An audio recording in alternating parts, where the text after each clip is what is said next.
안녕하세요. 서울특별시 강동송파교육지원청 학교통합지원센터 장학사 김의진입니다. 2020학년도 많이 힘드셨죠? 학교에서는 모든 것이 어려웠지만 특히 학생 생활교육이 가장 어려웠을 것으로 생각합니다. 학생과 교사, 학생과 학생 간의 관계 형성이 어려웠기 때문에 여러가지로 어려운 상황이 계속 반복된 것 같습니다. 그럼에도 불구하고 여기까지 올 수 있었던 것은 바로 학교 현장에서 학생생활교육을 책임지고 계시는 선생님들 덕분이라고 생각합니다. 장학사이기 전에 한 사람의 학부모로서 감사의 마음을 전해드리고 싶습니다. 오늘은 온라인으로나마 선생님들께서 전해주신 질문과 의견을 중심으로 학생생활교육 전반에 걸쳐 몇 가지 말씀을 드리려고 합니다. 2020학년도 학생생활교육을 마무리하고 2021학년도 학생생활교육을 준비하는 데 있어 조금이나마 도움이 되는 시간이 되었으면 합니다. 2020학년도 서울특별시교육청의 학생생활교육 목표입니다. 모두가 행복한, 안전하고 평화로운 학교 만들기를 목표로 소통, 배려, 공감 중심의 내실 있는 생활교육 운영을 목표로 하고 있었습니다. 여러가지 내용들, 세부적인 사업들에 있었는데요. 2020학년도 학생생활교육 계획의 공문에 의해서 2월에 시행됐던 공문을 다시 한번 참조해 주시기 바라고요. 기타 세부적인 내용들 그 안에 있어서 사례를 중심으로 질문을 주셨던 것을 중심으로 오늘 몇 가지 말씀을 드려보려고 합니다. 네, 오늘 말씀드릴 순서입니다. 먼저 학생 도박 예방 교육 및 생활교육 관련 연수를 진행하겠습니다. 다음으로는 선생님들께서 사전에 주셨던 의견, 그리고 질문, 그리고 1년 동안 업무 담당자인 제가 받았던 문의사항을 중심으로 몇 가지 생활교육 관련된 내용을 말씀을 드리겠습니다. 첫 번째로 학교폭력 사안 처리, 다음으로 생활교육위원회 학생생활 규정, 다음으로 아동학대 생명 존중, 마지막으로 교권보호에 관하여 말씀을 드리도록 하겠습니다. 2020학년도 학교 현장에서 학교폭력 사안 처리를 함에 있어서 많은 선생님들께서 질문을 주셨던 내용을 중심으로 몇 가지 말씀을 드려보고자 합니다. 저희 강동송파교육지원청에서 상반기에 한 차례, 하반기에 한 차례 학교폭력 사안 처리 절차 및 방법에 대한 안내를 드렸습니다. 그 영상은 지금도 보실 수 있고요. 그 영상을 일단 기본적으로 참조해 주시기 바랍니다. 오늘 말씀드릴 내용들은 몇 가지 질문에 대한 대답, 그리고 제가 강조해서 안내를 드리고 싶은 부분들 몇 가지만 간단하게 말씀을 드리도록 하겠습니다. 먼저 학교폭력의 정의에 대해서 말씀을 드리고 싶습니다. 학교폭력 예방 및 대책에 관한 법률에 보면 학교폭력의 정의가 있습니다. 학교폭력의 유형도 나와 있고요. 그런데 헌법재판소의 결정례를 보시면 다음과 같이 학교폭력 예방법이 특정한 유형적 폭력에 한정하지 아니하고 여러가지 그 폭이 넓고 해석에 유연하게 해석을 할 수 있도록 인정을 하고 있습니다. 헌법재판소에서도 인정을 하고 있는 부분이고요. 그래서 이 부분에 항상 제일 고민을 많이 하셨던 것 같아요. 그래서 일단 학교에서 학교폭력 신고가 되는 경우에는 고민하지 마시고 일단 접수대장에 수기로 기록하시고 사안접수보고서는 교육지원청에 보내주시면 됩니다. 그 학교폭력이 인지 아닌지 여부는 최초로 1차적으로 학교에 설치되어 있는, 학교에서 운영하고 있는 학교폭력 전담기구에서 한번 검토는 하도록 되어 있지만 만약에 그 기구에서도 학교폭력이 아니라고 판단을 하더라도 피해 학생이 학교폭력이라고 주장을 하는 경우에는 학교폭력대책심의위원회 개최 요청이 되어야 됩니다. 법률적으로. 그렇기 때문에 이것은 학교폭력이다 아니다를 너무 고민하지 마시고 일단 신고가 들어오면 접수를 하시고, 그리고 오인 신고가 아닌 경우에는 학교폭력이라고 그냥 전제하에 그 뒤에 후속 절차를 진행하시면 되겠습니다. 학교폭력대책심의위원회에서 학교폭력 사안을 심의할 때 질의응답 후에 심의위원들이 학교폭력 사안을 심의할 때 가장 먼저 결정하는 부분이 이것이 학교폭력인지 아닌지 여부입니다.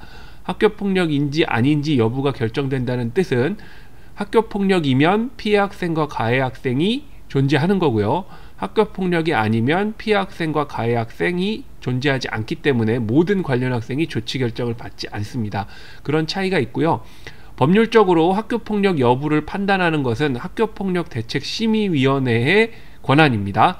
학교에서는 권한이 없습니다. 그래서 다시 한번 말씀을 드리지만 학교에서는 학교폭력 사안이 신고가 되면 접수하시고 최대한 피해 학생의 의사를 존중하셔서 후속 절차를 진행하시면 되겠습니다. 다음으로 학교폭력의 개념에 대해서 학부모님들이 오해하시는 경우가 굉장히 많으세요. 그래서 그 학부모님들께서 이의를 제기하는 경우가 많아서 학교에서 좀 어려움을 겪고 계신 걸로 제가 전해 들었고, 실제로 그에 대한 여러가지 후속 사안들이 발생하면서 제가 좀 상담도 하고 학부모 상담도 하고 선생님들 상담도 하고 그러면서 좀 안타까웠던 부분들이 있습니다. 일단은 그 담당 부장님께서는 학교폭력의 개념에 대해서 그 학부모님들을 관련 학생들의 학부모님을 상담하시고 안내를 드릴 때 이 부분을 항상 머릿속에 염두에 두시고 안내를 해주시는 게 좋을 것 같습니다. 경찰에 신고를 해서 수사를 해서 재판에 가는 건 형사소송법에 따른 형사재판이고요. 이 형사재판은 범죄의 여부를 다루는 겁니다. 범죄의 여부를 다루는 거기 때문에 학교폭력과는 완전히 다릅니다. 학교폭력은 교육적 목적 안에서 폭력의 피해를 입은 학생을 보호하고 폭력을 가한 학생을 선도하기 위해서 특별히 제정되어 있는 학교폭력 예방 및 대책에 관한 법률에 따라서 운영이 되는 것이고요. 학교제도 안에서의 행정조치입니다. 그래서 학교제도 밖의 행정조치는 권한이 없습니다. 그래서 가해 학생에 대한 조치 결정, 피해 학생에 대한 보호조치 결정 모두 마찬가지입니다. 그래서 학교제도 안에서의 행정조치이기 때문에 학생의 학적에 관한 행정적인 조치 혹은 학사 운영에 영향을 미치는 것들, 학교생활기록부에 기록되는 부분들, 이런 조치가 바로 학교폭력 예방 및 대책에 관한 법률에 따른 조치고요. 범죄와 관련된 건 형사 쪽입니다.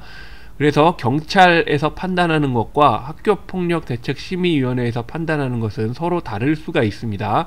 이 부분을 항상 염두에 두시고 보호자께서 문의를 하시면 이 부분을 설명을 해주시는 게 좋을 것 같습니다. 동시에 민사재판에는 이제 경찰이 개입하는 게 아니고 당사자들끼리 권리 또는 법률관계에 관한 다툼의 판단이고요. 구체적으로 이야기를 하면 이거는 범죄의 문제라기보다는 배상의 여부와 정도에 대한 재판이고요. 그래서 형사와 민사가 분리되어 있고 마찬가지로 학교폭력도 분리되어 있습니다. 서로 간에 완전히 별도의 법률에 따라서 별도의 판단을 하는 절차들이고요. 이게 서로 간에 참고 자료가 영향은 줄 수 있지만 분명히 다른 겁니다. 그래서 특히 가해 학생들 경우에 경찰에서는 조사도 제대로 안 받았고 참고인에 불과했는데 왜 우리 자녀가 가해 학생이 되었느냐, 이게 말이 되냐, 이렇게 이야기를 하시는 분들이 많이 계셔요. 근데 어찌되었건 학교폭력 예방 및 대책에 관한 법률은 범죄를 다루는 것이 아니고 교육적 판단을 하는, 교육적 조치를 하는 것이 이 학교폭력이라는 개념입니다. 그래서 이 부분을 항상 염두에 두시고요. 학부모 상담을 하실 때, 그리고 학교 안에서 판단을 하실 때 이 부분을 고려를 하시는 것이 좋습니다. 네, 그리고 학교폭력 전담기구 운영과 관련해서 선생님들께서 질문을 많이 주고 계시고 실제로 많이 고민도 하고 계세요. 일단 몇 가지 말씀을 드리고 싶은데, 첫 번째로는 학교폭력 전담기구는 학교장 자체 해결 또는 학교폭력대책심의위원회 개최 요청을 판단하는 기구입니다.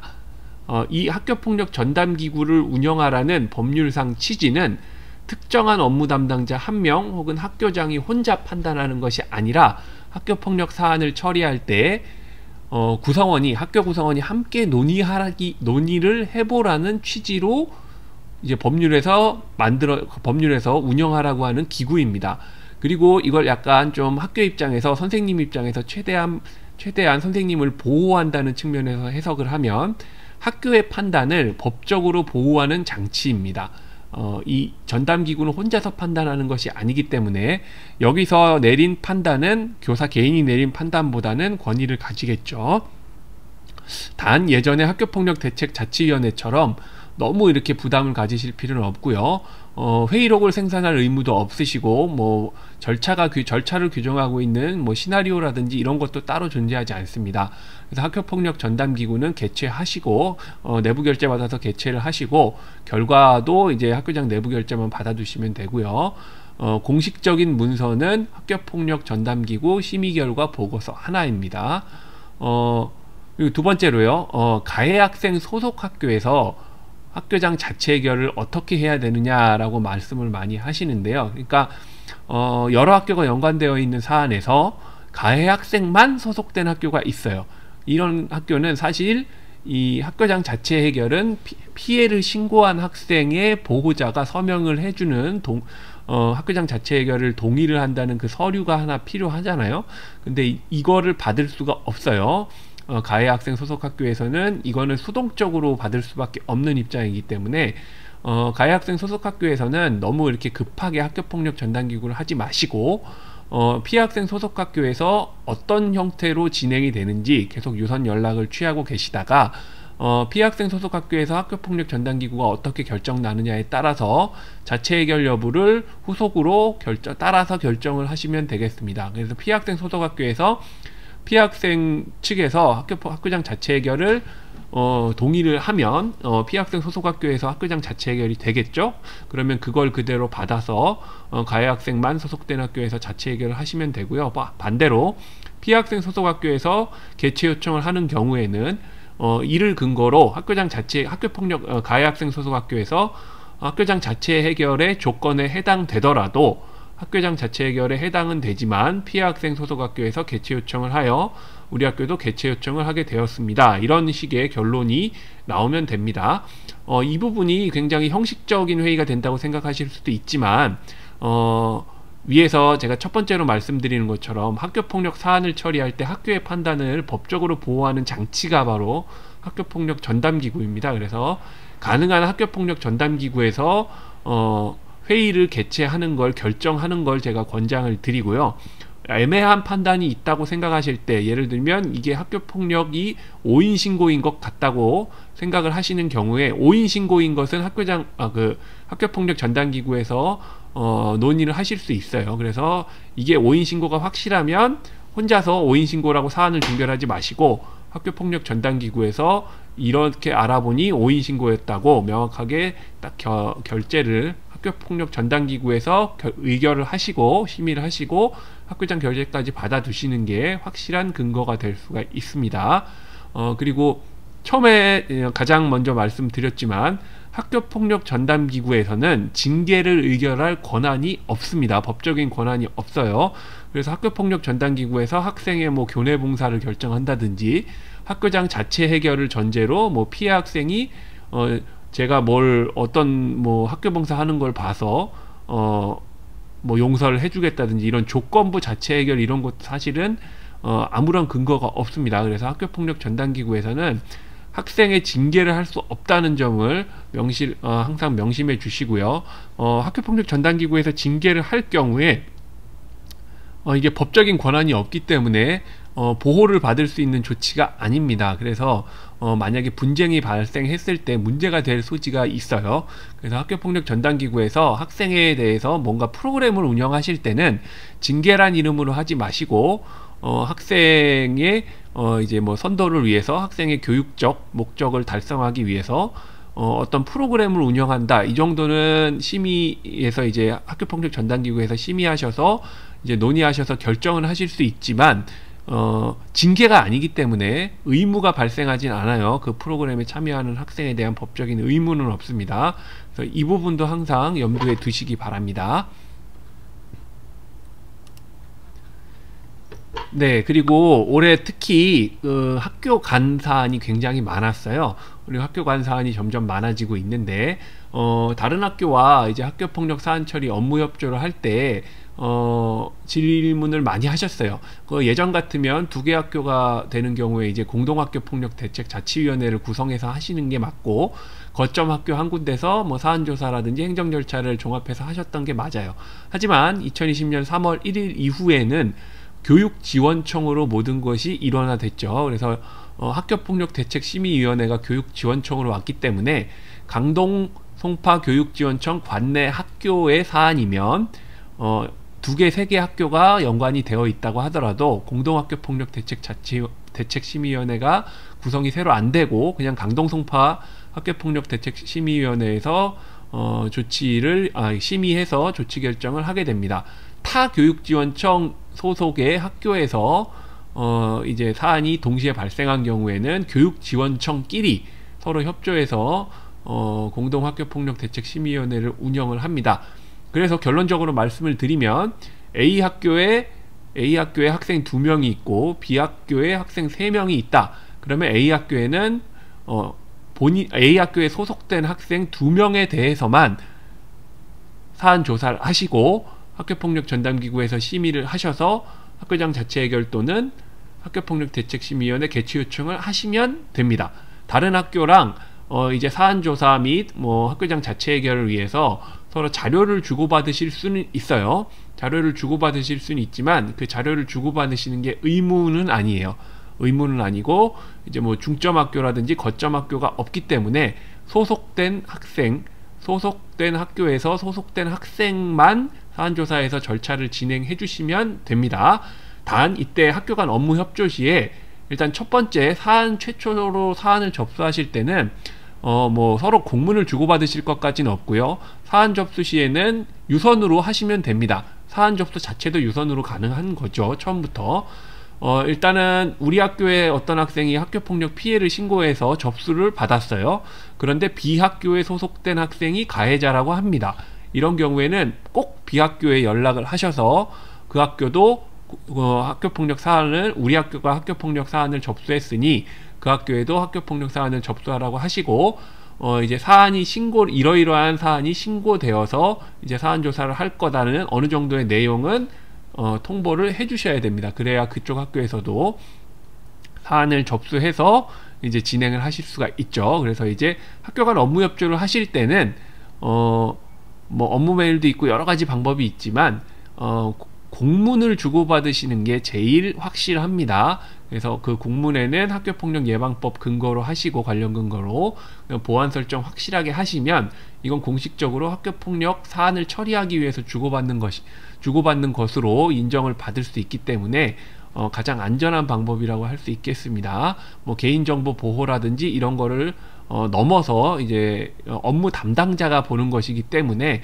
괜찮습니다. 이렇게 공식적으로 공문 보안 설정을 오히려 이렇게 드러내놓고 하시는 게 가장 권장드리는 방법입니다. 최초 사안 접수 시에는 유선으로 하시고 그 다음에 뭐 특별한 자료를 주고받으실 때는 공문으로 하시는 걸 권장을 드립니다. 그리고 이제 여러 가지들이 있지만 특히 이쪽 학생에서 저쪽 학생의 뭐 보호자 개인정보라든지 이런 걸 뭐 달라고 할 수가 있어요. 근데 일단은 첫 번째로 염두에 두실 게 일단 화해나 학교장 자체 해결이 되려면 당사자들끼리 연락을 주고받아야 될 필요가 있어요.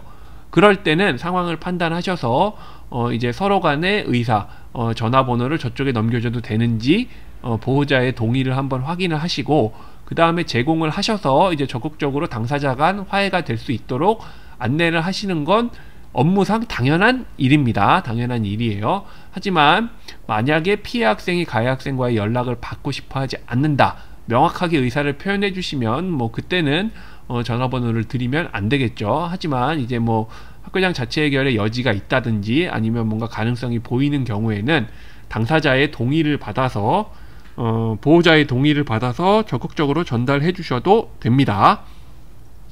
학교장 자체 해결과 관련해서 관계회복 프로그램을 운영하는 방법에 대해서 안내를 드리도록 하겠습니다.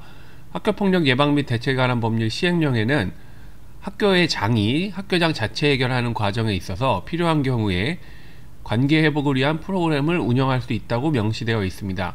이 관계 회복은 뭐 여러 가지 그 방법이 있겠죠. 구체적으로 좀 전문적인 방법들, 이러한 방법들을 학교장 자체 해결을 위해서 운영할 수 있다는 근거가 시행령에 나와 있는 겁니다. 그래서 최초로 사안을 접수하고 사안 접수일 기준으로 학교폭력 가이드북에는 이제 14일 이내에 학교폭력 전담기구를 개최해서 자체 해결 여부를 결정하라고 권고는 하고 있지만, 이 관계 회복이 적용이 되었다면 시간이 필요하겠죠. 관계가 회복이 되어야 나중에 자체 해결에 동의를 할 테니까요. 그래서 관계 회복이 적용되는 것 자체를 학교폭력 전담기구에서 논의를 하셔서 의결을 하시는 것이 좋습니다. 그래서 그냥 사안 접수 후에 아무런 근거도 없이 관계 회복이 적용되고 있어서 시간이 필요하다, 이렇게 이야기할 경우에 근거가 남는 것이 없기 때문에 나중에 좀 난처해지실 수가 있어요. 그래서 학교폭력 사안 신고 이후에 관계회복 프로그램을 적용하게 되시면 학교폭력 전담기구에서 관계회복을 지금 언제부터 언제까지 운영할 것이다, 이런 계획을 학교폭력 전담기구에서 의결하시는 게 좋습니다. 그래서 이제 학교장 내부 결재를 받아두시면 기록이 남겠죠. 자, 이러한 관계회복 프로그램을 운영하는 방법입니다. 학교 내 자원, 그 관계회복 전문가, 예를 들면 뭐 서클 운영이라든지 이런 것 좀 전문적으로 하실 수 있는 선생님이 계시면 시도하셔도 됩니다. 시도하셔도 되고요.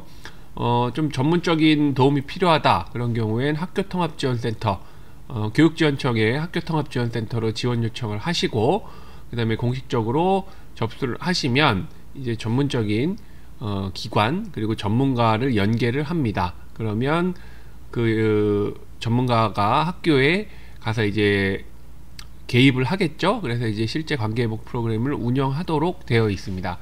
참고로 말씀을 드리면 이 과정에서는 당사자가, 모든 관련 학생 보호자가 동의를 해야 진행이 되는 것이고요. 이 관계회복 프로그램은 의무는 아니기 때문에 그 운영의 가능성은 한번 판단을 하시고 시도를 하시는 것이 좋습니다. 네, 이 양식은 이제 관계회복을 실제로 신청하실 때 이 관계회복 조정 신청서라는 이 관계회복 신청서를 작성을 해서 제출을 하시고요. 오른쪽에 보시는 거는 이 학부모가 동의하는, 관계회복을 이제 시도하는 데 있어서 동의하는 부분입니다. 동의서를 반드시 받아 두셔야 됩니다. 생활교육위원회 학생 생활규정과 관련하여 말씀을 드리겠습니다. 이 부분은 구체적으로 말씀을 드리면 학생의 징계와 관련된 부분이기도 하고요. 학생 생활과 관련돼서 몇 가지 좀 이슈가 되는 부분들, 예를 들면 휴대전화 사용이라든지 교복을 어떻게 입을 것이냐든지 뭐 이런 부분과 관련된 내용이 되겠습니다. 학생의 징계입니다. 초중등교육법 제18조에는 학교의 장이 교육상 필요한 경우에 학생을 징계할 수 있도록 되어 있습니다. 학교장의 권한입니다. 단 여기서 이야기하는 이 학생의 징계는 학교폭력과는 관계가 없습니다.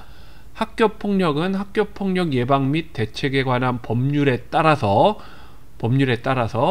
학교폭력 대책심의위원회에서만 학교폭력과 관련한 징계, 그러니까 가해 학생에 대한 선도 조치가 가능합니다.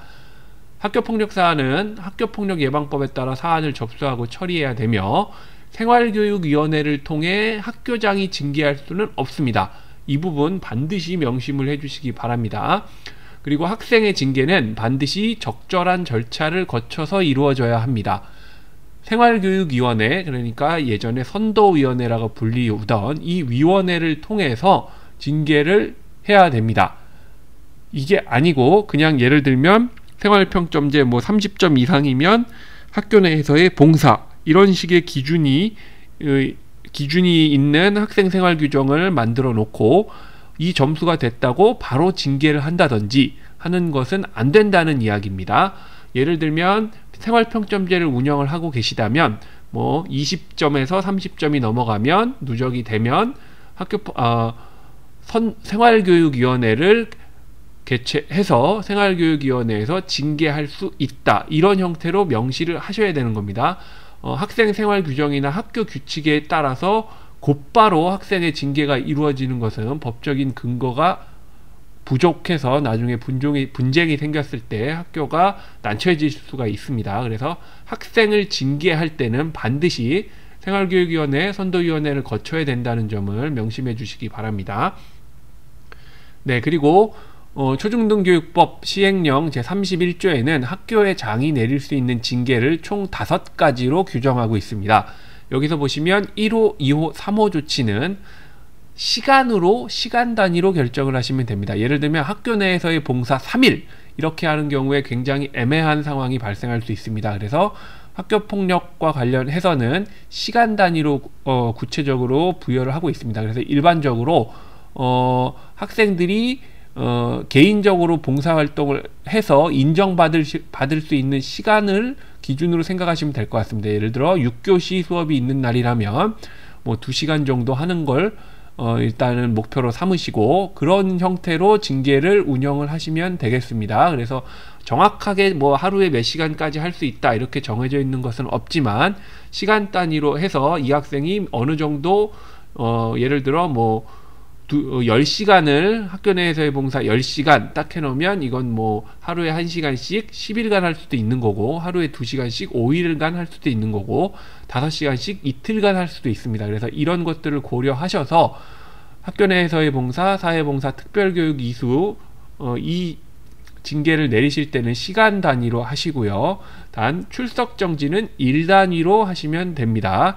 근데 이때도 출석 정지도 이 학생이 정말 문제가 많다 한다고 한 번에 20일, 30일을 주실 수는 없습니다. 시행령에 명시가 되어 있기 때문에 한 번에 최대 10일 그리고 연간 30일 그러니까 출석 정지를 10일씩 3번을 받았다 하면 더 이상의 줄 수 있는 징계가 없겠죠. 그러면 그 다음 단계는 퇴학입니다. 단 여기서도 고등학교만 가능한 거고요. 중학교의 경우에는 의무교육은 제외가 되어야 됩니다.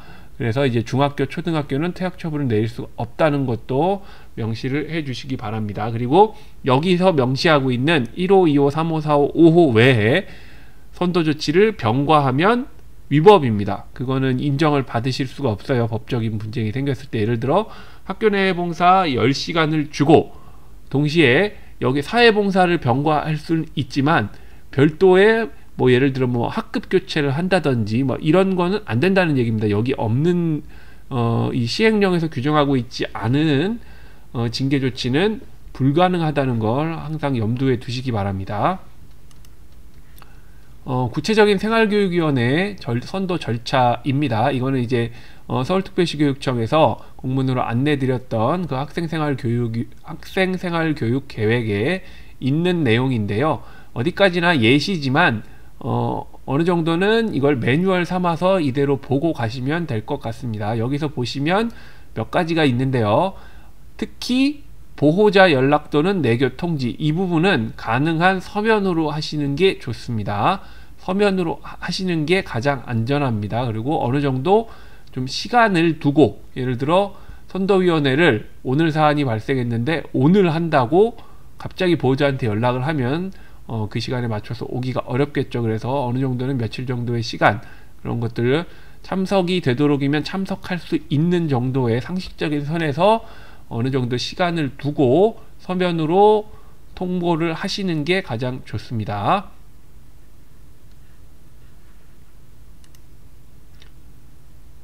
네, 생활교육위원회를 실제로 하실 때는 여기 보시는 것처럼 사안 보고하고 당사자 진술하고 뭐 관련해서 의견 진술하고 그 다음에 심의를 하시면 됩니다.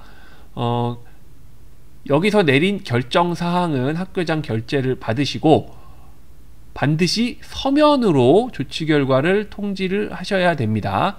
서면으로 통지를 하셔야 되고요. 학생이 불복의 권리가 있다는 것도 분명히 서면으로 안내를 해야 됩니다. 그리고 퇴학의 경우에는 며칠 이내에 재심을 청구할 수 있다는 걸 반드시 안내를 해야 됩니다. 이거는 퇴학은 굉장히 중한 처분이고 이 학생의 학생으로서의 권리를 박탈하는 굉장히 좀 민감한 처분입니다. 그래서 이 퇴학 처분을 하실 때는 절차적인 부분들 그리고 재심 청구를 어떻게 하는지 안내하는 부분 이런 것들 항상 꼭 지켜주시고요. 그리고 이 생활교육위원회 결과를 결과를 공개하는 것, 이름 이땡땡 뭐 이렇게라도 공개는 하지 않는 것으로 그렇게 생각하시는 것이 좋습니다. 사안을 뭐 이렇게 이름을 가리고 뭐 그 익명 처리한다고 해도 이게 인권 침해 요소가 있다고 합니다. 그래서 좀 여러 가지로 좀 안타까우신 선생님도 있으시겠지만 가능한 공고문은 붙이지 않으시는 게 좋습니다. 네네. 학생 징계 시 제가 앞에서도 말씀드린 몇 가지 내용들인데요. 서울특별시 학생인권조례에도 아예 명시가 되어 있어요. 그래서 이런 부분들 항상 꼭 봐주시고요. 징계 내용 공고는 조례에서도 금지하고 있다는 것 항상 명심해 주시기 바랍니다. 그리고 불복의 절차를 안내하실 수가 있습니다. 1호부터 4호까지는 그러니까 출석 정지까지, 학교 내에서의 봉사부터 출석 정지 조치까지 1호부터 4호 조치까지는 재심을 청구를 하면 학교에서 학생생활교육위원회에서 재심을 받아들여주고 재심을 다시 한번 논의를 할지 안 할지를 판단하시면 됩니다. 그건 학교장의 권한입니다. 단 5호 고등학생이 퇴학 처분을 받은 경우에는 시도학생징계조정위원회에 재심을 청구할 수 있습니다. 이건 학교가 아니에요. 그래서 서울특별시 학생징계조정위원회에 재심을 청구할 수 있다는 것을 반드시 안내를 해주셔야 됩니다. 이거는 초중등교육법 제18조의 2에 명시가 되어 있습니다. 그래서 고등학교에서 퇴학 처분을 내릴 때는 이 부분 꼭 명심해 주시기 바라고요. 그리고 이제 그 생활교육위원회에서 학생 징계를 내릴 때 생활교육위원회에 회부되는 학생들이 뭐 비슷한 경우도 있고 그렇지 않은 경우도 있지만 학생 생활적인 측면에서 좀 문제가 있는 경우가 있겠죠. 이런 경우에 이 학생이 계속 문제 행동을 반복할 수가 있어요. 그럼에도 불구하고 학교에서는 예를 들어 1호 조치를 한번 내렸으면 그 1호 조치를 이행하는 시간은 어느 정도 주고, 그리고 이 학생이 1호 조치를 통해서 어느 정도 개선되는지를 파악하는 물리적인 어느 정도의 기간은 최소한 주셔야 됩니다. 물론 그 기간 중에 문제가 또 있는 경우에 생활교육위원회를 또 하실 수는 있지만, 예를 들어 월요일에 1호, 화요일에 2호, 수요일에 퇴학, 이렇게 순서대로 하는, 이게 무슨 단계별 징계라고 학교에서 주장하실 수는 있지만 이게 나중에 뭐 징계조정위원회나 이런 곳에 가면 받아들여지지 않을 확률이 높습니다. 그래서 단계적으로 징계를 상향하시되 문제가 많은 학생들의 경우에요. 이때도 어느 정도는 제3자가 봤을 때 어느 정도의 좀 기회를 학교가 주고 개선의 여지를 판단할 물리적인 시간은 주었구나라는 걸 어느 정도는 입증이 되는 것이 좋습니다. 그래서 어려우시겠지만 좀 마음을 열고 학생이 좀 개선되기를 기대한다는 측면에서 너무 급하게 소선도위원회 무슨 대선도위원회 이런 식으로 연달아서 다다다다 하지 마시고, 차라리 뭐 그게 교권과 관련된 문제라면 생활교육위원회 하시고 교권보호위원회 하시고 이런 형태가 되는 게 오히려 나을 수가 있습니다. 법적으로는. 아까 말씀드린 그 구체적인 불복 절차에 관한 이제 내용입니다. 시행령 제31조 1에 이런 것들이 나와 있고요. 출석정지 징계를 받은 학생도 그냥 출석정지니까 너 나오지 마, 이게 아니고 출석정지 기간 동안 어떻게 할 것인지도 어느 정도 그 회의 안에서 결정을 하시는 게 좋고요. 퇴학 처분인 경우에는 이런 해당 사항이 있다는 것이 어느 정도는 입증이 된 경우에 퇴학이 최종적으로 인정을 받을 수가 있습니다. 그리고 퇴학 처분을 받는 경우에 예를 들어 10월 1일에 퇴학 결정하고 10월 2일에 퇴학을 진행하시는 게 아니고요. 퇴학이 되면 어느 정도 가정학습 기간도 좀 주고 어느 정도 이 학생이 좀 준비를 할 수 있는 그런 좀 시간도 주고 학교에서도 어느 정도는 노력을 하는 대안적인 방법을 좀 안내하는데 좀 노력을 하는 그런 액션은 취해 주셔야 됩니다. 네, 학생 생활 규정과 관련해서 말씀을 드리겠습니다. 학생 생활 규정이란 이름으로 거의 학교에서 되어 있을 단위 학교에서는 규정을 가지고 계실 텐데요. 법적인 명칭은 학교 규칙입니다. 학교 규칙에 학생 생활에 관련된 사항을 할 수 있다고 되어 있는 거예요. 그래서 이 학생 생활 규정은 법적인 근거가 있는 학교 규칙이고요. 이 학교 규칙이기 때문에 학교의 구성원인 학생, 학부모, 교원 등의 의견을 수렴하여 학생생활규정 재개정위원회에서 결정해서 학교 운영위원회에서 최종적으로 통과가 되면 그 효력을 발생시킬 수 있습니다. 네, 학생생활규정 제정 또는 개정 절차입니다. 뭐 여러가지 말씀을 많이 하실 수 있는데 그냥 간단하게 말씀을 드리겠습니다. 학생은 학생의 대의원회를 통해서, 학부모는 학부모 개인이 학부모회를 통해서, 교원은 교원이 교직원회의를 통해서 의견을 발의를 할 수가 있어요. 의견이라 함은 재개정에 대한 의견, 이렇게 바꾸자고 발의를 할 수 있고요. 이거를 재개정위원회가 받아서 진행을 하면 됩니다. 이 진행하는데 일단 그 공론화시키는 수기가 필요한 기간, 이런 의견 수렴하는 기간도 있고 토론회도 필요하고, 이 방법은 뭐 설문조사도 할 수 있고 스티커 붙이기도 할 수도 있고 뭐 찬반 투표를 할 수도 있고 여러 가지 방법이 있습니다. 근데 이 과정에서 학생의 의견을 50% 이상 반영하는 것이 권장됩니다. 그래서 학생이 학부모, 교원, 학생을 합쳐서 인원이 학생이 50% 이상이면 뭐 1대1 비율로 다 하셔도 되지만, 학생이 여기 의견을 수렴할 때 참여한 학생 수가 많지 않은 경우에는 그 학생에게 가중치를 부여해서, 상대적으로 가중치를 부여해서 의견 수렴을 하시면 됩니다. 네, 그 학교 운영위원회에서 심의해서 이제 최종적으로 학교장 결재까지 받으면 규정을 공포하고 그대로 실시를 하시면 되겠습니다.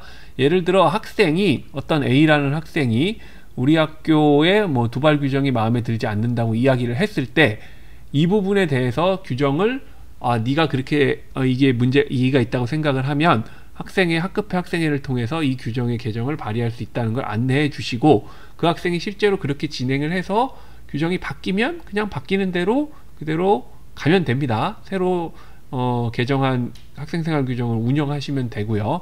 그냥 간단하게 생각하시면 됩니다. 민주주의라고 생각하시면 돼요. 이 과정에서 몇 가지 참고하실 만한 내용들 다시 한번 다 알고 계신 거지만 다시 한번 안내를 드리겠습니다. 여기 날짜를 보시면 아시겠지만 2014년 5월이면 우리나라에 좀 안전사고로 좀 큰 이슈가 있었던 시기였어요. 그래서 이 당시에 이제 학생이 휴대전화를 사용을 함에 있어서 방과 후에까지, 예를 들어 이제 이 학생 A라는 학생이 좀 문제가 있어서 선생님이 이 휴대전화를 며칠간 돌려주지 않고 가지고 있는다든지 이런 경우가 지속이 되면 이 학생에게 연락을 할 수 있는 기본권을 침해한다, 이런 부분이고요. 안전사고 예방이라든지 학부모와의 연락이라든지 이런 부분을 원천 차단하는 것이기 때문에 이런 규정이 있다면 이 당시에 개정하라는 이야기가 있었던 거고요. 학생생활 규정에서 학생들의 의견까지 다 수렴을 해서 예를 들어 수업 중 휴대전화는 뭐 교탁 옆에 놓고 수업을 한다라든지 이런 거는 뭐 아무 문제가 되지 않습니다. 이런 규정이 있다면. 하지만 여기 나와 있는 이 공문에 있었던 이런 내용이라면 개정을 하시는 것을 추천을 드립니다. 교복과 관련해서도 이제 예전에 많이 이야기가 나왔던 부분 중에 하나가, 예를 들어 4월 30일까지는 무조건 동복을 입는다. 동복을 입는 기간에 재킷을 벗었다고 그 학생한테 뭐 벌점을 부과한다든지, 예를 들면 아주 더운 날 이 학생은 혼자서 몸에 좀 오한이 와서 춘추복을 입고 왔다. 다른 친구들은 하복을 입고 있는 기간에. 그래서 춘추복을 입고 왔다고 벌점을 주고 생활교육위원회가 회부가 되고, 이런 일은 이제는 없어야 된다는 이야기입니다. 교복이라면 학생 본인이 판단해서 춘추복, 하복, 동복 등의 착용 시기를 계절별 특성에 맞추어 자율적으로 조정할 수 있도록 안내가 되어 있어야 됩니다. 학생 생활 규정에. 그래서 이런 부분들, 그리고 이제 교복을 섞어 입을 때 어떻게 입어야 된다라는 부분들이 있을 수 있는데, 그것도 어느 정도 좀 상식적인 선에서 규정이 되어 있으면 문제는 없습니다. 그리고 이제 그 여학생의 경우에 이건 다 대부분 이렇게 운영을 하고 계시지만, 여학생에게 뭐 치마를 원칙으로 하되 바지를 못 입게 한다든지 이런 경우는 없어야 됩니다. 그래서 이제 이런 경우에는 어느 정도 선택권을 줄 수 있도록 규정이 되어 있어야 합니다. 아동학대에 관해서 말씀을 드리겠습니다. 이 아동학대는 특히 2020년 코로나가 심각해지면서 가정에서 보내는 시간이 학생들이 더 많아지고 그리고 동시에 보호자들 역시 집에서 보내는 시간이 많아지고 반대로 학교에서는 학생들과 관계 형성하기도 어렵고 학생들을 교사 입장에서 파악하기도 어려운 부분이 있어서 올해 특히 아동학대 관련 이슈가 많았던 것 같아요. 그런 와중에 이제 아동학대 사안을 더 예방을 하고 학대받는 아동을 보호하기 위해서 법률 개정이 있었고 10월부터 또 개정된 법률이 시행되고 이런 부분도 있고 해서 이 부분은 꼭 선생님께서 알아두시고 법률에 근거해서 대처를 하셔야 됩니다. 그래서 그 부분에 대해서 오늘 말씀을 드리도록 하겠습니다. 네, 지금 보시는 건 이제 보건복지부에서 이번에 11월에 발행한 리플렛입니다. 여기 보시는 것처럼 국가와 지자체가 책임지고 아동을 보호하는 공공중심의 아동보호체계를 구축했다고 합니다. 여기서 우리가 주의 있게 봐야 될 건 왼쪽 아래 보시면 아동학대 신고는 112입니다.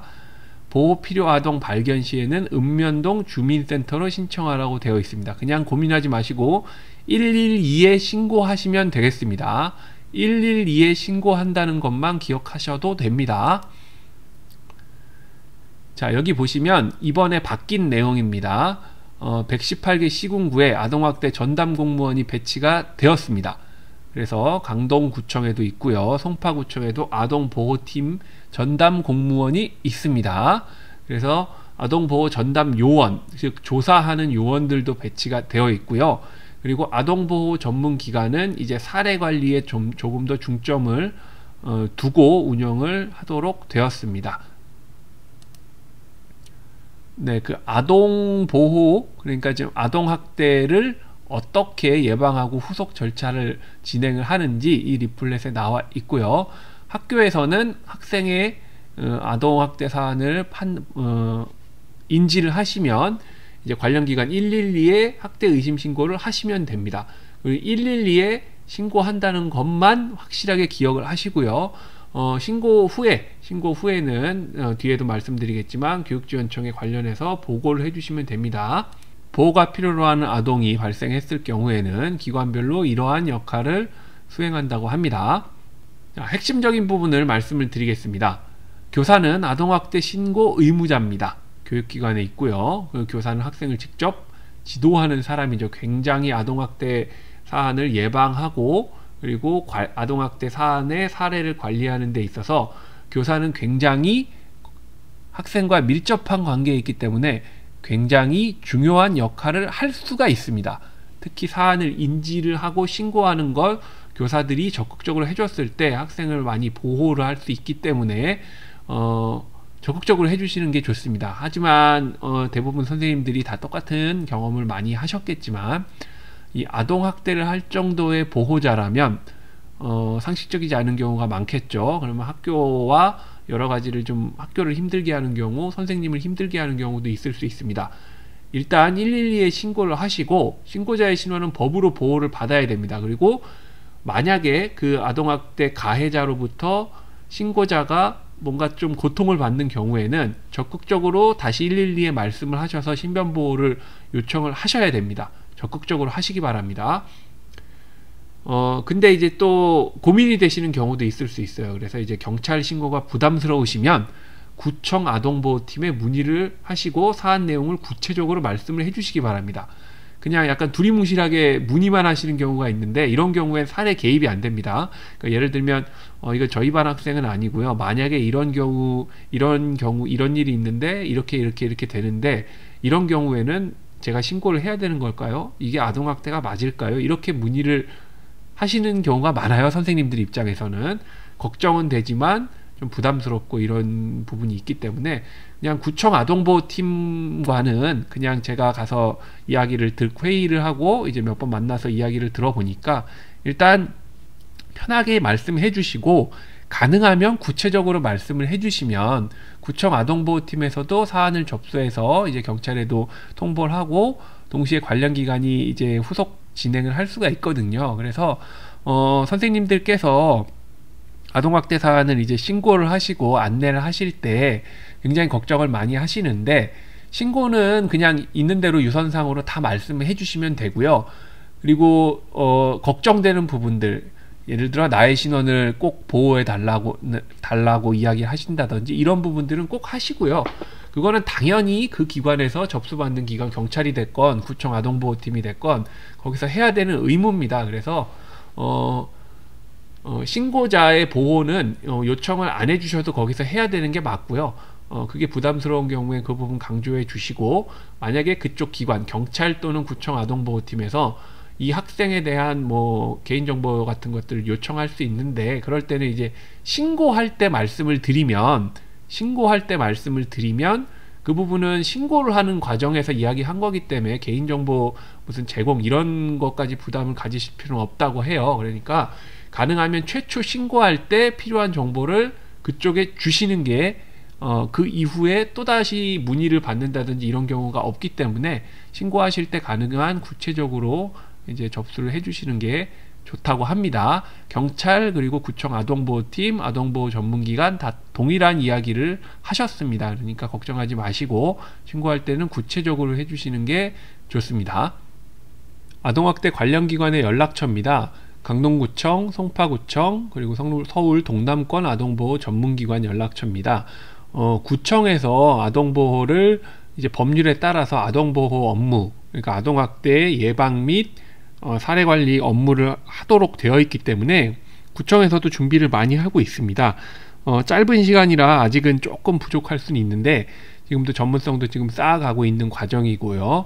그래서 가능하면 구청을 통해서 문의를 하시고 신고를 하시던지, 아니면 뭐 궁금한 점은 구청을 통해서 좀 해결을 하시는 것이 좋을 것 같고요. 확실한 신고는 112 하시는 게 가장 확실합니다. 이 전화번호들은 혹시 아동학대 관련해서 궁금한 부분들이 있을 때 언제든지 전화하시면 상담해 주실 수 있는 전화번호입니다. 그러면 아동학대 사안이 발생하면 어떻게 하시면 되느냐? 이제 112 신고 외에도 교육청에서도 교육청에서도 아동학대 사안을 파악하고 후속 대처를 해야 되기 때문에 교육지원청으로 보고를 해 주셔야 됩니다. 그래서 아동학대 사안이 발생을 하면 아동학대 사안 보고라는 서식이 있습니다. 다음 쪽에 보여드릴 텐데 그 서식을 일단 보고를 해주시고, 언론 보도 등 중대 사안인 경우에는 중대 사안 보고서도 같이 보내주시면 됩니다. 그리고 이제 뭐 이거는 프로세스에 따라서 다 자동으로 진행되고 있는 부분인데, 아동보호 전문기관 그리고 구청에서는 가정방문 시에 절대로 혼자 가지 않으십니다. 그래서 2인 1조가 최소한의 원칙이고요.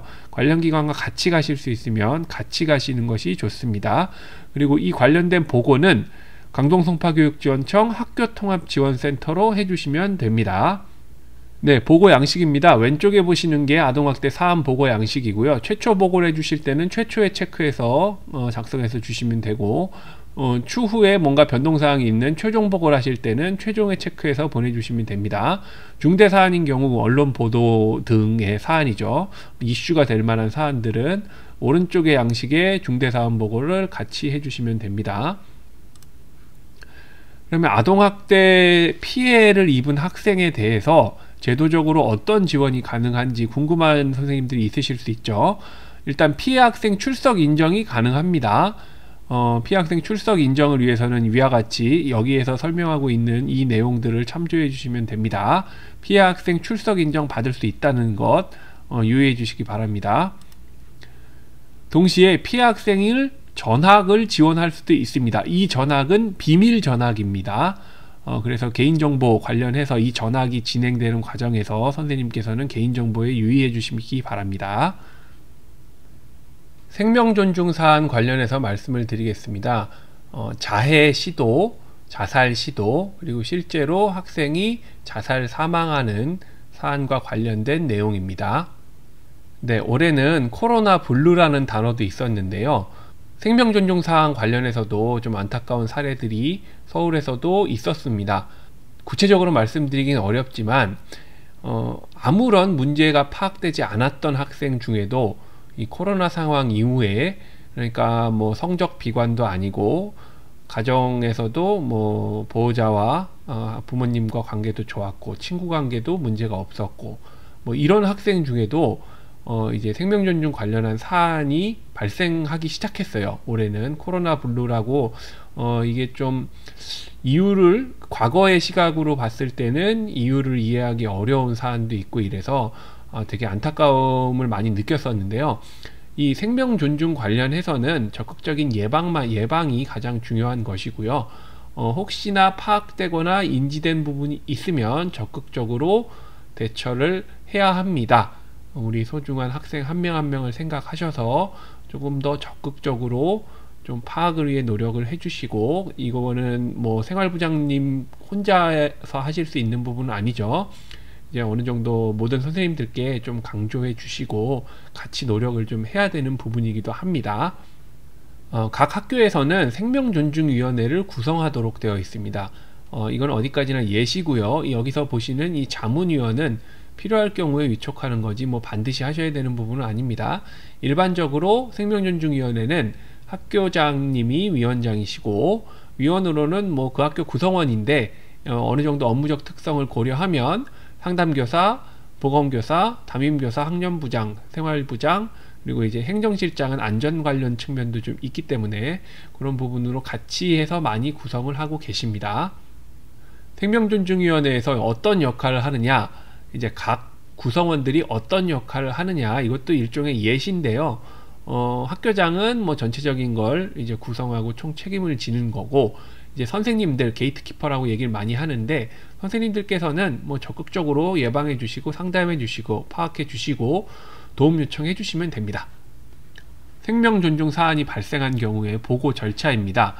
먼저 사안 발생 즉시 꼭 보고를 해 주셔야 되는 부분이 있는데요. 이거는 학생이 실제로 자살해서 사망한 경우에 최대한 빨리, 그게 뭐 설사 휴일이라 하더라도 사안 발생 즉시 연락을 주시기 바라고요. 이때는 중대사안 보고서로 1차 보고를 해주시면 됩니다. 그 다음에 이제 사안 발생 5일 이내에 학생 자살 시도사안 보고서, 이거는 자해 및 자살 시도사안이고요. 그리고 이제 중대사안 보고를 했다는 것은 실제로 학생 자살 사망사안이 있다는 것인데, 그건 서식 1로 사안 발생 5일 이내에 보고를 해주시면 됩니다. 그러니까 요약을 하면 실제로 학생이 자살을 시도해서 사망한 사안은 이제 중대사안 보고를 최대한 빨리 해주시는 게 첫 번째고요. 그게 아니고 뭐 단순 자해 시도라든지 아니면은 자살을 뭐 생각하는 걸 인지한다라든지 자살 계획을 인지했다든지 그런 부분은 이제 5일 이내에 그 관련된 서식 보고를 해주시면 됩니다. 이때는 작성자라 하면 보통 일반적으로 학교의 위클래스 상담 선생님이신 경우가 대부분이고요. 이 부분이 직접 이제 작성하시고, 그 다음에 출력해서 학교장 직인을 찍은 다음에 PDF 파일로 제출해 주시도록 되어 있습니다. 자, 이렇게 보고해 주신 내용을 추후에 이제 사안 발생 4주 이내에, 실제로 자살 사망 사고가 발생했을 때는 학교의 학생들 혹은 교직원들에게 후유증이 있을 수 있잖아요. 그래서 이제 그런 부분들을 어느 정도 뭐 위센터라든지 뭐 도움을 받아서 여러 가지 후속 프로그램을 진행을 하고, 학교에서도 최종적으로 어떤 진행을 했으며 향후에는 어떻게 할 것이다, 이런 게 이제 사안 발생 4주 이내에 보고를 해주셔야 되는 부분이고요. 이 부분은 마찬가지로 실제로 학생이 자살 사망한 경우에만 해주시면 됩니다. 네, 실제로 학생이 자살해서 사망한 경우에 다시 한번 말씀을 드리겠습니다. 교육지원청으로 최대한 빨리 유선 보고, 즉 전화로 보고해 주시고요. 5일 이내에 사안 보고서는 제출해 주시고 관련 기관에도 확인해 보시고요. 보통 이런 경우에 일반적으로 경찰을 통해서 학교로 통보가 들어갑니다. 보통 자살 사망 사안이 발생을 하면 이 학생의 신원을 파악하기 위해서 경찰에서 학교로 통보해주고 그 학교 다니는 학생이 맞느냐, 이런 형태로 연락이 오게 돼 있습니다. 그래서 이제 자동적으로 경찰이랑은 안내가 되겠지만 학교 담당 경찰관에게도 이 부분 어느 정도 안내를 해주셔야 되고요. 유관기관이 있으면 유기적으로 협조해서 남아있는 학생들에게 미치는 영향을 이제 사후에 관리하는 형태로 적극적으로 좀 대처해 주시기 바랍니다. 그 다음에 이제 학교 대응 및 학생관리 실태 보고서는 실제 자살 사망 사안 발생 이후에 4주 이내에 마찬가지로 교육지원청 학교통합지원센터로 보내주시면 되겠습니다. 네, 앞에서 말씀드린 그 양식들입니다. 이 가운데 보이는 게 아마 학교에서 가장 많이 저희들한테 주시는 거예요. 시도사안이죠. 자살 및 자해 시도사안. 이 부분은 이 서식 2만 보내주시면 되고요. 실제로 학생이 자살해서 사망에 이르는 경우에는 서식 3회 중대사안 보고서를 최초에 가장 먼저 주시고 5일 이내에 자살 사망사안 보고서까지 주시면 됩니다. 그 다음 여기 서식에는 없지만 학교 대응 및 학생관리 실태 보고서는 4주 이내에 다시 보고해 주시면 되겠습니다. 교권 보호, 즉 교권이 침해받는 사안이 발생한 경우에 관련된 이야기를 드리겠습니다. 교원의 지위 향상 및 교육활동 보호를 위한 특별법을 보시면 제15조에 다음과 같은 부분이 있습니다. 교권 침해라 함은 소속 학교의 학생 또는 그 보호자 등이 교육활동 중인 교원에 대하여, 이렇게 되어 있습니다. 그러니까 학생이랑 보호자로부터 입은 교원의 교육활동 침해 행위가 교권 침해라는 겁니다. 이 밑에 나와 있는 여러가지 행위가 있는데 이러한 행위를 학생과 보호자가 교원에 대하여 한 경우입니다. 교육활동 중에요. 제가 이 부분을 왜 강조를 드리냐 하면 교사와 교사 사이에는 교권 침해가 성립을 하지 않는다는 말씀입니다. 그거는 이 교육권보호위원회에서 다룰 수 있는 사안이 아닙니다. 관리자로부터 어떤 교권을 침해받았다, 혹은 동료 교사로부터 교권을 침해받았다, 이것은 이제 말은 성립할 수 있지만 교권보호위원회 그리고 이 교육활동 보호를 위한 특별법 안에서는 교권의 침해 행위로 판단할 수가 없는 내용입니다. 그래서 이 부분을 처음에 확실하게 기억을 해 두시는 게 좋습니다. 접근하실 때. 네, 각 학교에는 이제 교권보호위원회가 운영이 되도록 되어 있는데요. 이 교권보호위원회는 근거가 있습니다. 이 교원의 지위 향상 및 교육활동 보호를 위한 특별법 제19조에 있고요. 유치원의 경우에도 유치원장이 필요하다고 인정하는 경우엔 설치가 가능합니다. 교권보호위원회의 법적 지위는 기존의 학교교육분쟁조정위원회를 대체하는 심의자문기구입니다. 작년 2019년에 개정이 됐었고, 그리고 이제 2020년 6월 11일에 시행된 이 기준이 있죠. 그래서 예전에는 교원지휘법 개정 전에는 2019년 10월 17일 개정 전에는 교권보호위원회에서 이제 피해교원의 보호조치와 함께 이 학생에 대한 조치를 할 수가 없었습니다. 학생에 대해서는 이제 그 교권을 침해한 학생에 대해서 생활교육위원회에서 선도조치를 해달라고 의결하는 것까지만 가능했는데 2019년 10월 17일 개정 이후에는 이 교권보호위원회에서 학생에 대한 징계까지 곧바로 결정을 할 수가 있게 되었습니다. 그래서 교권보호위원회에서 이 부분을 한꺼번에 피해 교원에 대한 보호조치와 교육활동 침해 학생에 대한 조치도 동시에 할 수 있다는 것, 이 부분을 명심해 주시기 바랍니다. 구체적인 교권보호위원회 운영 방법 및 절차는 매뉴얼의 세부적인 내용을 참조해 주시고요. 일반적으로는 이러한 절차에 따라서 진행이 됩니다. 피해 교원이 있는 경우에 뭐 제3자가 할 수도 있고요. 본인이 할 수도 있고, 관리자가 직접 교권보호위원회를 소집을 할 수가 있습니다. 이때 피해 교원에 대해서 어떠한 조치를 할 수 있는지는 이 오른쪽에 보시면 이런 부분들을 할 수가 있고요. 피해 교원을 보호하고 학생의 예를 들면 교권을 침해한 학생에 대한 사안 조사를 하실 때는 이 부분을 참조해 주시기 바랍니다.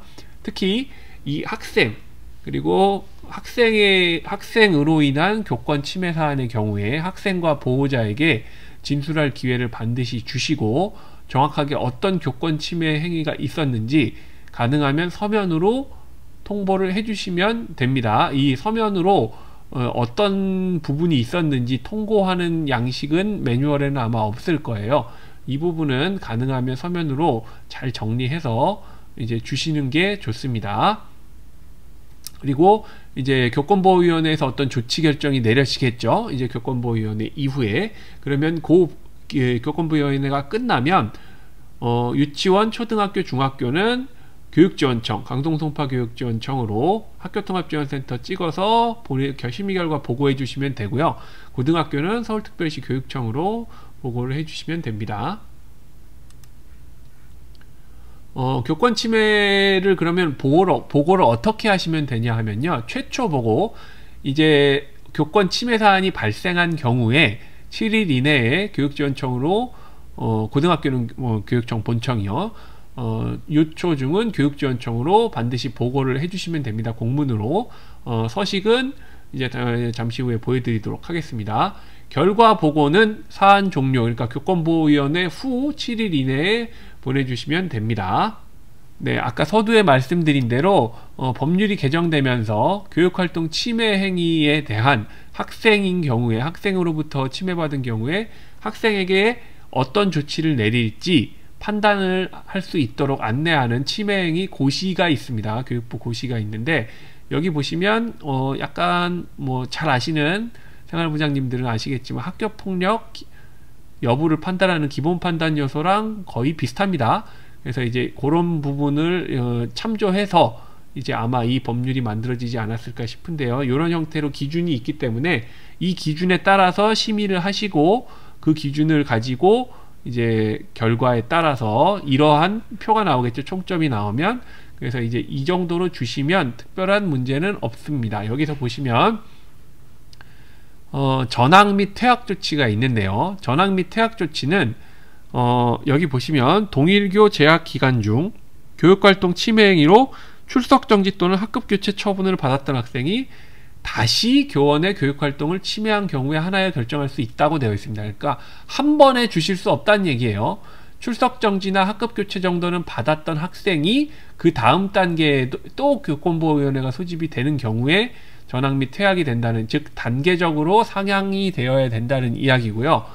그럼에도 불구하고 형법에서 규정하고 있는 상해 그리고 성폭력과 관련된 행위라 함은 최초 1회 사안이라도 전학 또는 퇴학이 가능합니다. 그래서 요 부분을 항상 염두에 두시고 이 학생을 전학 또는 퇴학 조치를 할 때는 어느 정도 타당한 근거가 있어야 된다는 거 명심해 주시기 바랍니다. 앞에서 말씀드린 관련 양식입니다. 일단 교권 침해 사안이 발생을 하면 7일 이내에 유치원, 초등학교, 중학교는 교육지원청 학교통합지원센터로, 고등학교, 각종학교, 특수학교는 서울특별시 교육청 중등교육과로 이 서식 16의 양식 교육활동 침해 사안 발생 보고서를 작성해서 공문으로 보고해 주시고요. 그 다음 교권보호위원회가 소집이 되면 어떤 결정이 내려지겠죠. 그 결정이 내려진 후 7일 이내에 교육활동 침해 사안 처리 결과 보고서를 마찬가지로 유초중은 교육지원청 학교통합지원센터로, 고등학교, 각종학교, 특수학교는 서울특별시 교육청 중등교육과로 제출해 주시면 되겠습니다.